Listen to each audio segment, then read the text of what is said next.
Good day, folks, and welcome. Oh, right.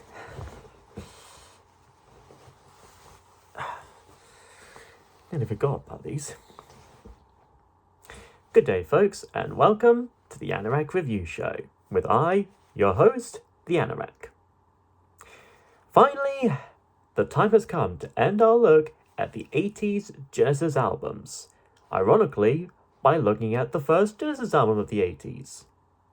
All the way back in my first year in 2021, I looked at both 1981's Abacab and 1986's Invisible Touch. Then about 2 years ago, I covered the 1983 eponymous self-titled album, or the Mama album, as some would call it. The end of the 70s and the beginning of the 80s were an interesting time for the band Genesis, sort of a transitional period at the time, from the departure of Peter Gabriel and Steve Hackett to the eventual footing of Genesis as a pop-rock band, that and the divide of the fan base. Between their previous album, 1978, and then there were three and this one, all three remaining members were working on their own debut solo albums. Tony Banks made A Curious Feeling in October 1979, Mike Rutherford released Small Creeps Day in February 1980, a month before this album, of course. Even Phil Collins was starting the earliest demos for his debut album, Face Value, after having failed to save his first marriage. You better get used to that, of course. Anyway, for the better half of 79, the trio got back together to work on another new album, even bringing back co-producer David Henschel, who helped co-produce the Collins-era Genesis albums up to that point, A Trick of the Tail, Wind and Wuthering, and then there were three. He even co-produced the EP Spot the Pigeon and the live album Seconds Out. And this will be the last Genesis album that he would co-produce, as the very next album, Abacab, would be produced entirely by Genesis themselves. The eponymous album and Invisible Touch would be co-produced by Hugh Pageham, and We Can't Dance in Corner Stations would be co-produced by Nick Davis. Another thing to know about this album is that it's a mix of tracks written individually by each member and songs formed from some jam sessions together. And said jam session songs were going to be part of a big suite, often referred to as the Duke Suite or The Story of Albert, that would take up one side of the record, while the individual tracks would be on the other side. Not unlike the album they made 8 years prior, Foxtrot and its track, Supper's Ready. However, out of concerns that the suite would be compared negatively to that epic piece, the band decided to split the suite and spread it as a bookend for the album, similar to how Pink Floyd initially made Shine On You Crazy Diamond as a side-long suite for which you'll hear, before deciding to make it a bookend at the beginning and end of the album, which I might review sometime down the road very soon. Bear that in mind. Only in this case, one part was sort of placed in the middle. We'll get to that eventually. In any event, the album was released in March 1980 to decent enough reception, and even a platinum certification in both the UK and the US. But does this album still hold up even as part of the bridging transitional era between their prog rock past and their pop rock future? Well, let's find out. We jump to Genesis's 1980 album, Duke. The cover artwork is pretty neat and very interesting. Based on the book L'Alphabet d'Albert by French illustrator Lionel Koechling. I'm probably butchering that, of course. It has a bit of a Klasky Cupo kind of vibe to it, or even Archibald the Koala. Does anyone remember that? I don't know. However, Collins stated in one interview that the character on the cover isn't supposed to represent Albert or anyone or anything much in any of the songs themselves. So what the actual meaning is, I have no idea. But despite this being a single album, this album is of course a gatefold. And if you know me, I do love me a good old gatefold. featuring all the lyrics for each of the tracks and even a little illustration to represent each track. As you can see here. Pretty simple, but pretty nifty and gets to the point. So let's see how well the songs themselves still hold up. We begin the album and the Duke Suite with Behind the Lines.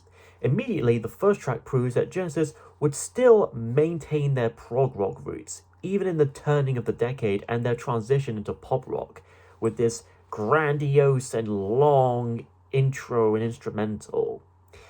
Now, I already talked about Phil Collins' own version of the song when I reviewed Face Value all the way back in 2021. And needless to say, I still enjoy both versions equally for being both distinct and familiar. While we still have Phil's distinct drumming, as well as Mike taking on full guitar and bass duties as with the previous album, this is probably where Tony's synths and keyboards certainly started to become more prominent, if not dominant, in Genesis's ever-evolving music. Whether this helps keep them fresh or only deters them, I'll leave that to your opinion. Then 2.5 minutes into the track, we get to the first lyrics of the song. I held the book so tightly in my hand, I saw your picture, heard you call my name. And I heard you singing a Natasha Bedingfield song while said book started climbing up a library shelf and into a mountain. That was a weird yet interesting music video. Makes you wonder why they did a completely different video for that song in the US. There was something strange, I couldn't look away. I wanted to be there, I wanted to go. Hazbin Hotel live on Broadway? Why can't we have that here in the West End too? You gave me no reason, you gave me no warning, but I was with you, right by your side. You could have warned me about those campers in Battlefield, but I had to be killed to learn a lesson. Now, as part of the Duke Suite, this track seems to focus on two characters, the titular Duke Albert and the Duchess, the relationship, so to speak. How they're remembering the times they used to have together and wondering how it ended up like this, growing apart if not downright failing. This likely fits in with Phil's then recent divorce, which is likely part of the reason why he did his own version of it in Face Value. Although since both Tony and Mike have co-written this piece, which likely includes the lyrics as well, so this could just be all general coincidence. Next, we have a very simple yet eerie drum machine as we transition over to the second track of the suite and the album, as well as the album's second single, simply titled Duchess. Like any good prog song, this has quite the build-up. About 2 minutes of both the aforementioned drum machine, specifically a Roland CR78 to be exact, no doubt the first Genesis track to use such a drum machine, and Tony's synthesizers. Then we get Phil singing about a woman dreaming about being a singer, the titular Duchess, being on the road, battling through the odds, and having to think about the future and what people might want. One could interpret this Duchess character as an allegory for the Genesis band itself.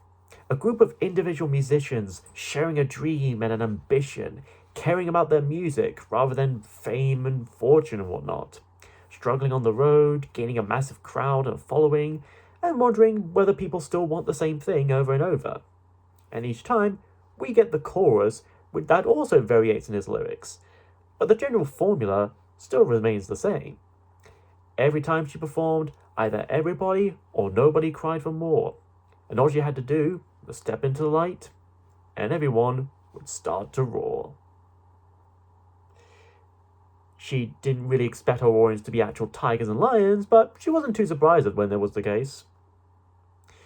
In a recent interview on Vulture, Tony Banks himself went on to say that this was his and Phil's favourite Genesis song, stating, and I quote, "I like it because it has a very simple lyric, the rise and fall of a female rock star. I think it has an incredible atmosphere. I always thought it could have been a hit. We did release it as a single at one point, but it didn't get far, so I'd rate it as very underrated." Unquote. While part of me is a bit surprised that this is what he considered his absolute favourite to work on, I'd be lying if I didn't understand why, though. The Duchess character does seem to represent the band Genesis as a whole in some ways, so I can imagine how it may hit close to home lyric-wise. Now, after two big 5 to 6 minute long pieces, we then go into a minute and a half interlude, the third section of the Duke Suite, Guide Vocal, written entirely by Tony Banks. In this, over a soothing yet somber electric piano, Phil seems to be singing from the perspective of a guiding spirit, a guardian angel perhaps, speaking to either Albert the Duke or the Duchess, or even both of them. I am the one who guided you this far, all you know and all you feel. Yes, even what you do on your Wednesdays, I guided you to have a lot of tissues with that. Nobody must know my name, for nobody will understand, and you kill what you fear. But if you really want to know my aim, don't say I didn't warn you. It's first name instant, middle name death, and surname disease. I call you, for I must leave. You're on your own until the end. I'm filing for a divorce. I'd say I'm taking the kids, but the fact that you never want kids is exactly the reason why I'm separating. There was a choice, but now it's gone. I said you wouldn't understand. Take what's yours and be damned. I've been trying to help you out with playing Amanda the Adventurer, but you never listened to me. The synth sound itself certainly harkens back to the previous two albums, Wind and Wuthering and Then There Were Three. And this little piece wouldn't be too out of place if put somewhere in either of their track lists. It also reminds me a bit of two other short Collins song Genesis songs from much earlier. For Absent Friends from Nursery Crime, and More Fool Me from Selling England by the Pound. So in a way, this does seem like a spiritual successor to those two, a trilogy of sorts, if you will. Then we get to the first of many non-sweet songs of Duke, Man of Our Times, written by Mike Rutherford. An underrated Genesis track and possibly one of my favourites. With its smashing percussions and synthesizers giving this grandiose sound. One thing I like about this is that while this was written independently of the Duke Suite, lyrically and thematically, this song could still fit in with the overall concept and storyline, where it's about Albert the Duke singing about an idol of his, referring to him as a man of our times, or maybe even referring to Albert himself as a man of our times. One could even interpret this as being about Peter Gabriel himself, treating his time as the lead singer as the old glory days, and going to show that even without him, the other remaining three members still view him with positive regard. Speaking of positive, the chorus in this song is definitely the highlight for me. If not the best part of the song, if not one of my best highlights and moments of Genesis music. Phil's vocals, the drums, Mike's bass, Tony's keyboards, they all come and fit together to make this grandiose eargasm. I am on enlightenment. I feel like I'm reaching nirvana whenever I listen to this song, or even just thinking about it. I can easily imagine this being the finale to the album, or at least the ending of side one, but being right in the middle of side one is a bit of a strange choice, I'll admit. But within the beating of the song, there's another beaten song. Or maybe it's just one song, I don't know. After that, we get to Misunderstanding, written by Phil Collins. In fact, this started out as one of Phil's many demos when working on his debut solo album. And with both its music and lyrics, this song would definitely fit in with face value. It does take a bit of key influence from other bands like Toto and the Beach Boys, which I guess Phil was into at the time. This song was also the third and presumably last single of the Duke album, and while Duchess reached 46 in the UK singles chart, Misunderstanding not only reached 42, but it was even number 1 in Canada's RPM top singles. They must really like those AOR pop tunes about being stood up on a date. Speaking of, the lyrics do deal with the singer's sentiment regarding a date he has planned and everything, and yet the person he's dating isn't even turning up. So as he waits, he tries to reason with it and excuse it as just some misunderstanding. So he goes out, searches for her, looking at all the places they used to go, calling her on the phone, only to have no reply at all. Wink. But then, just as he makes it to her place, he noticed someone else just leaving. Another man. And you can imagine the implications of that twist. While it may not be based directly off Phil's then recent divorce, you can still feel the fresh emotion he likely felt at the time when writing this track, as well as the other songs at face value. The ending of the song even utilizes a bit of his falsetto, again, much like a few tracks of face value.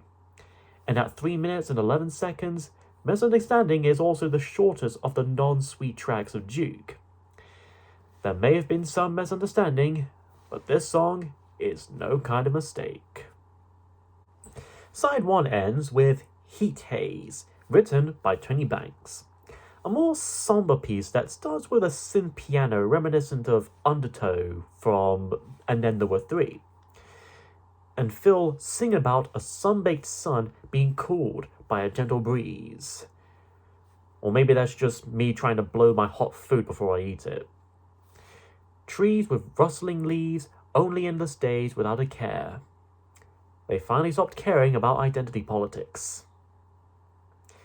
Phil goes on some more about trees, comparing himself to them, how they're both blown by the same hot winds of the south, and yet he can never be able to shake something off himself, unlike the trees who let their withered leaves loose.